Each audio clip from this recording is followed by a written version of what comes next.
Vous l'avez peut-être déjà vu, il y a quelques jours, il était déjà à quai à Nouméa. Après 8 jours de navigation en baie de Prony, Race for Water est de retour depuis la fin d'après-midi. L'occasion pour Caroline Antich-Martin, Caillot Thuy et René Mollet de nous faire découvrir ce bateau écologique et révolutionnaire. On regarde le reportage. Voici Race for Water, le plus grand bateau solaire au monde. Parti de Lorient le 9 avril 2017, cet étonnant navire sillonne toutes les mers du monde pendant 5 ans. Objectif, démontrer que l'on peut faire le tour de la planète sans utiliser une goutte de carburant. Comment? Grâce à l'énergie solaire via ses 500 mètres carrés de panneaux, au vent via une aile de kite géante et, plus rare, grâce à l'hydrogène contenu dans l'eau de mer. En fait, on va prendre l'eau de mer qu'on va désaliniser et qu'on va envoyer dans ces appareils-là, c'est des électrolyseurs. Ça permet en fait de séparer la molécule d'eau, séparer l'hydrogène de l'oxygène. L'oxygène part dans l'air.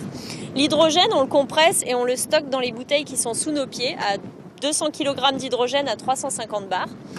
Et ensuite, plus tard, quand on va avoir besoin, on va pouvoir produire de l'électricité avec les piles à combustible qui sont dans ce coffre-là. Et donc les piles à combustible, on fait la réaction à l'inverse, c'est-à-dire qu'on recombine l'hydrogène avec l'oxygène et ça produit de l'électricité et de l'eau. Deuxième objectif de cette odyssée écologique, sensibiliser le plus grand nombre au problème des déchets plastiques qui envahissent nos océans. Cela passe par des rencontres avec le public, la promotion de solutions innovantes pour traiter les déchets et l'accueil à bord de missions scientifiques. Ainsi, celle qui vient d'être menée pendant 8 jours en baie de Prony par la présidente de Plastic at Sea, une entreprise française spécialisée dans l'impact des plastiques et leur biodégradation en mer, et plusieurs chercheurs de l'IRD. Pendant cette mission, on avait 2 objectifs. Le premier, c'était d'établir en fait une quantification des microplastiques dans les eaux autour de Nouméa et en baie de Prony.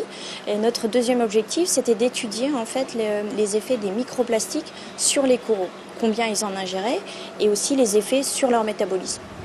Race for Water restera dans les eaux calédoniennes jusqu'au 24 mars avant de faire route sur le Vanuatu. À noter que des visites tout public seront proposées le dernier week-end sur inscription.